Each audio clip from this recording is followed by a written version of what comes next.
नमो भगवते तस्मै कृष्णाय अद्भुतकर्मणे रूपनाम विविधेन जगत्कीर्ति यो यतः सच्चिदानन्दरूपाय विश्वभूतपत्यादिहेतवे तापत्रय विनाशाय श्रीकृष्णाय वयं नमः। श्रीमद्भागवत महापुराण एकादश स्कंध चतुर्थ अध्याय। भगवान के अवतारों का वर्णन। राजा निमि ने पूछा, योगीश्वरो, भगवान स्वतंत्रता से अपने भक्तों की भक्ति के बस होकर अनेकों प्रकार के अवतार ग्रहण करते हैं और अनेकों लीलाएं करते हैं। आप लोग कृपा करके भगवान की उन लीलाओं का वर्णन कीजिए जो वे अब तक कर चुके हैं, कर रहे हैं या करेंगे।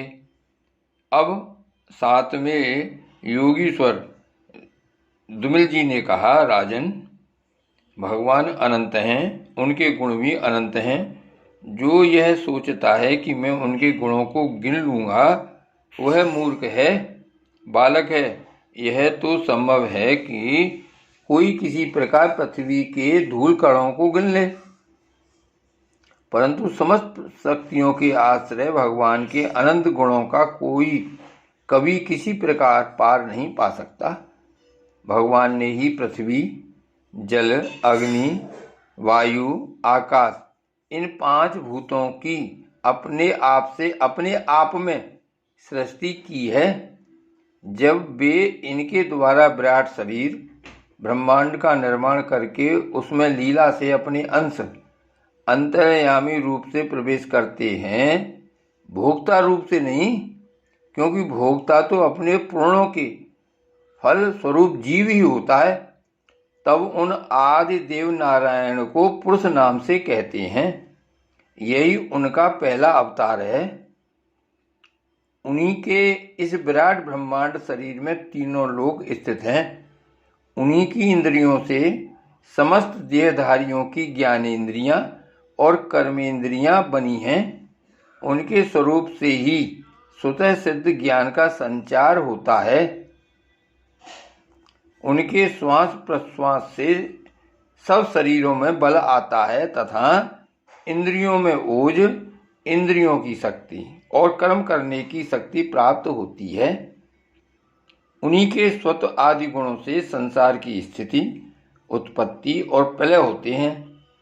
इस विराट शरीर के जो शरीरी हैं वे ही आदि कर्ता नारायण हैं। पहले जगत की उत्पत्ति के लिए उनके रजोगुण के अंश से ब्रह्मा हुए, फिर वे आदि पुरुष ही संसार की स्थिति के लिए अपने सत्वांश से धर्म तथा ब्राह्मणों के रक्षक यज्ञपति विष्णु बन गए। फिर वे ही तमोगुण के अंश से जगत के संहार के लिए रुद्र बने। इस प्रकार निरंतर उन्हीं से परिवर्तनशील प्रजा की उत्पत्ति, स्थिति और संहार होते रहते हैं। दक्ष प्रजापति की एक कन्या का नाम था मूर्ति। वह धर्म की पत्नी थी। उसके गर्भ से भगवान ने ऋषि श्रेष्ठ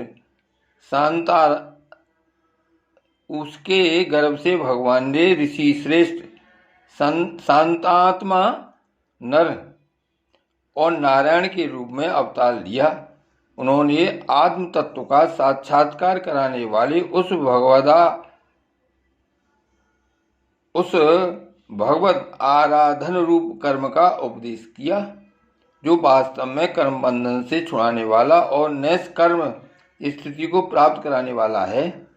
उन्होंने स्वयं भी वैसे ही कर्म का अनुष्ठान किया। बड़े बड़े ऋषि मुनि उनके चरण कमलों की सेवा करते रहते हैं। वे आज भी बद्रिका आश्रम में उसी कर्म का आचरण करते हुए विराजमान हैं। ये अपनी घोर तपस्या के द्वारा मेरा धाम छीनना चाहते हैं। इंद्र ने ऐसी आशंका करके स्त्री वसंत आदि दल बल के साथ कामदेव को उनकी तपस्या में विघ्न डालने के लिए भेजा। कामदेव को भगवान की महिमा का ज्ञान न था, इसलिए वह अप्सरागण बसंत तथा मंद सुगंध वायु के साथ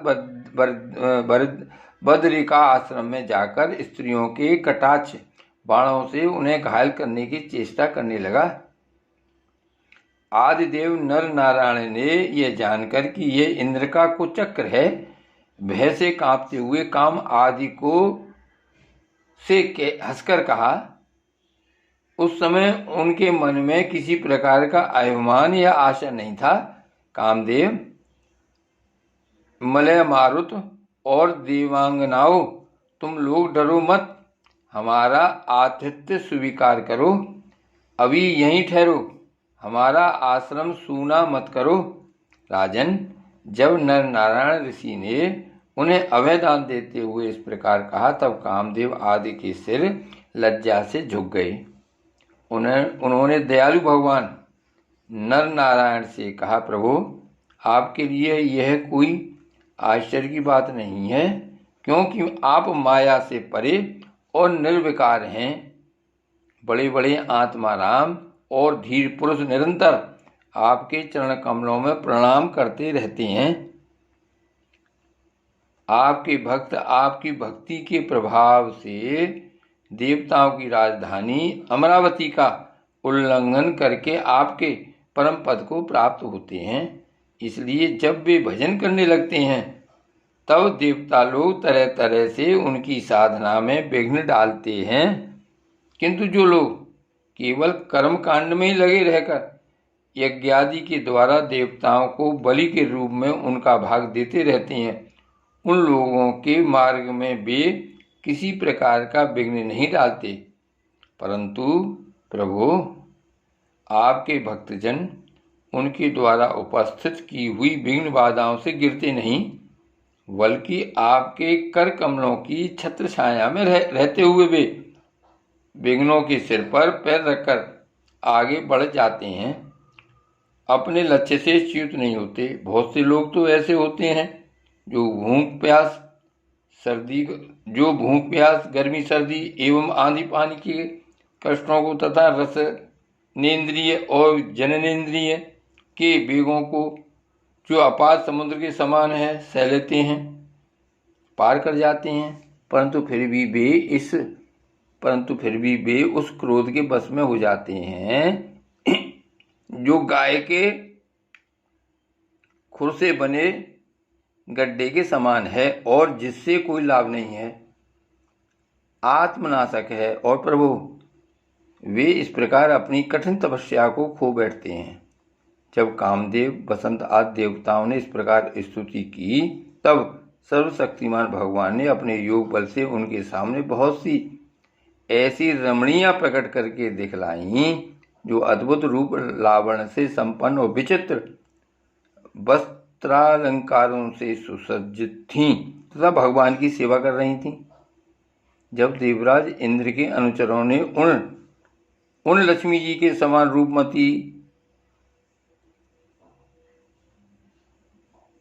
स्त्रियों को देखा, तब उनके महान सौंदर्य के सामने उनका चेहरा फीका पड़ गया। वे श्रीहीन होकर उनके शरीर से निकलने वाली दिव्य सुगंध से मोहित हो गए। अब उनका सिर झुक गया। देवेश भगवान नारायण हंसते हुए से उनसे बोले, तुम लोग इनमें से किसी एक स्त्री को जो तुम्हारे अनुरूप हो ग्रहण कर लो, वह तुम्हारे स्वर्गलोक की शोभा बढ़ाने वाली होगी। देवराज इंद्र के अनुचरों ने जो आज्ञा कहकर भगवान के आदेश को स्वीकार किया तथा उन्हें नमस्कार किया। फिर उनके द्वारा बनाई हुई स्त्रियों में से श्रेष्ठ अप्सरा उर्वशी को आगे करके वे स्वर्गलोक में गए। वहां पहुंचकर उन्होंने इंद्र को नमस्कार किया तथा भरी सभा में देवताओं के सामने भगवान नर नारायण के बल और प्रभाव का वर्णन किया। उसे सुनकर देवराज इंद्र अत्यंत भयभीत और चकित हो गए। भगवान विष्णु ने अपने स्वरूप में एक रस स्थित रहते हुए भी संपूर्ण जगत के कल्याण के लिए बहुत से कलावतार ग्रहण किए हैं। विदेहराज, हंस, दत्तात्रेय, सनक सनंदन, सनातन, सनत कुमार और हमारे पिता ऋषभ के रूप में अवतीर्ण होकर उन्होंने आत्म साक्षात्कार के साधनों का उपदेश किया है।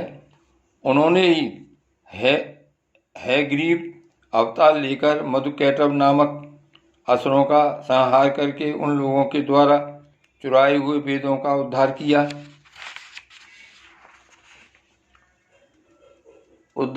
है। प्रलय के समय मत्स्यावतार लेकर उन्होंने भावी मनु, सत्यव्रत, पृथ्वी और औषधियों की, धान्य आदि की रक्षा की और बराह अवतार ग्रहण करके पृथ्वी का रसातल से उद्धार करते हुए हिरण्याक्ष का संहार किया। कूर्मा अवतार ग्रहण करके उन्हीं भगवान ने अमृत मंथन का कार्य संपन्न करने के लिए अपनी पीठ पर मदराचल धारण किया और उन्हीं भगवान विष्णु ने अपने शरणागत एवं आर्त भक्त गजेंद्र को गिराह से छुड़ाया। एक बार वालखिल ऋषि तपस्या करते करते अत्यंत दुर्बल हो गए थे। वे जब कश्यप ऋषि के लिए समिधा ला रहे थे तो थककर गाय के खुर से बने हुए गड्ढे में गिर पड़े, मानो समुद्र में गिर गए हों। उन्होंने जब स्तुति की तब भगवान ने अवतार लेकर उनका उद्धार किया। वृत्तासुर को मारने के कारण जब इंद्र को ब्रह्म हत्या लगी और वे उसके भय से भागकर छिप गए, तब भगवान ने उस हत्या से इंद्र की रक्षा की। और जब असुरों ने अनाथ देवांगनाओं को बंदी बना लिया, तब भी भगवान ने ही उन्हें असुरों के चंगुल से छुड़ाया। जब हिरण्यकश्यप के कारण प्रहलाद आदि संत पुरुषों को भय पहुंचाने लगा, तब उनको निर्भय करने के लिए भगवान ने नरसिंह अवतार ग्रहण किया और हिरण्यकश्यप को मार डाला। उन्होंने देवताओं की रक्षा के लिए देवासुर संग्राम में दैत्यपतियों का वध किया और विभिन्न मनवंतरों में अपनी शक्ति से अनेकों कलावतार ग्रहण करके त्रिभुवन की रक्षा की। फिर 52 अवतार ग्रहण करके उन्होंने याचना के बहाने इस पृथ्वी को दैत्यराज बलि से छीन लिया और अदिति नंदन देवताओं को दे दिया। परशुराम अवतार ग्रहण करके उन्होंने ही पृथ्वी को 21 बार क्षत्रियहीन किया। परशुराम जी तो हय वंश का प्रलय करने के लिए मानो भृगुवंश में अग्नि रूप से ही अवतीर्ण हुए थे। उन्हीं भगवान ने रामावतार में समुद्र पर पुल बांधा एवं रावण और उसकी राजधानी लंका को मटियामेट कर दिया। उनकी कीर्ति समस्त लोगों के मल को नष्ट करने वाली है। सीतापति भगवान राम सदा सर्वदा सर्वत्र विजयी हैं। राजन, अजन्मा होने पर भी पृथ्वी का भार उतारने के लिए वे ही भगवान यदुवंश में जन्म लेंगे और ऐसे ऐसे कर्म करेंगे जिन्हें बड़े बड़े देवता भी नहीं कर सकते। फिर आगे चलकर भगवान ही बुद्ध के रूप में प्रकट होंगे और यज्ञ के अनधिकारियों को यज्ञ करते देखकर अनेक प्रकार के तर्क वितर्कों से मोहित कर लेंगे और कलयुग के अंत में कलि अवतार लेकर वे ही शूद्र राजाओं का वध करेंगे। महाबाहु विधिराज, भगवान की कीर्ति अनंत है। महात्माओं ने जगतपति भगवान के ऐसे ऐसे अनेकों जन्म और कर्मों का प्रचुरता से गान भी किया है। श्री गोवर्धन नाथ की जय।